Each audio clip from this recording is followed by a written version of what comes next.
And I think that's an important thing for artists to do, to get to a point where they can distinguish themselves by their work.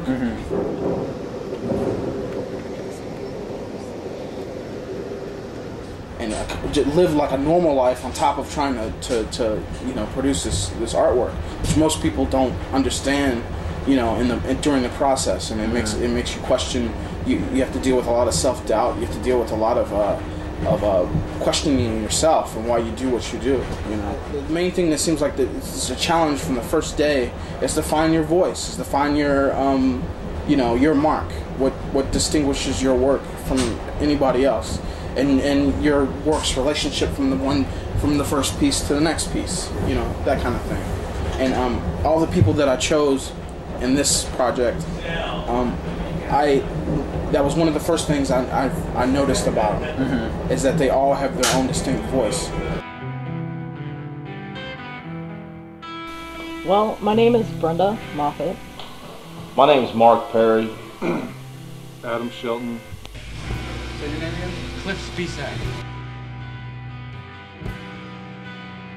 I think anybody who creates anything, any kind of artist, has an internal struggle going on.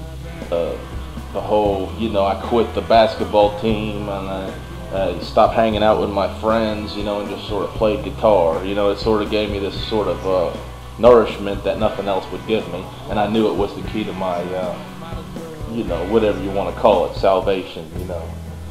Of course, I had no idea about direction. I had no conscious thought about direction and developing a style.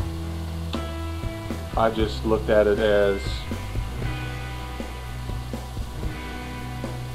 the next step. It's a love-hate thing. I don't know.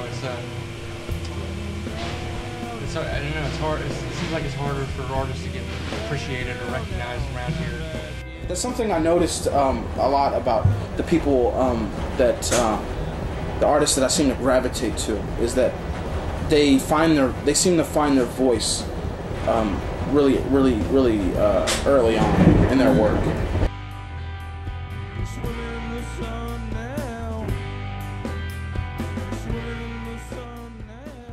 People were caught off guard with that. A lot of people didn't find out till later that day. And how many people might have stopped to see what was on the TV screen? They might have been like, huh?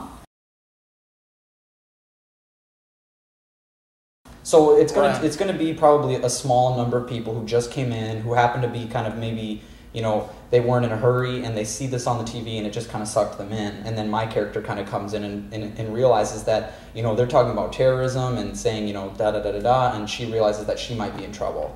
And I mean, obviously that's not being conveyed with dialogue, but it will be implied later on when you see her going to a big supermarket in the middle of the night, that obviously she doesn't feel safe out in the day in this kind of post-9/11 environment.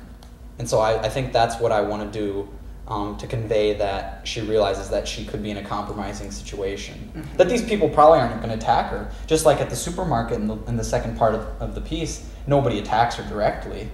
Right. It's just implied that there's discomfort with her presence.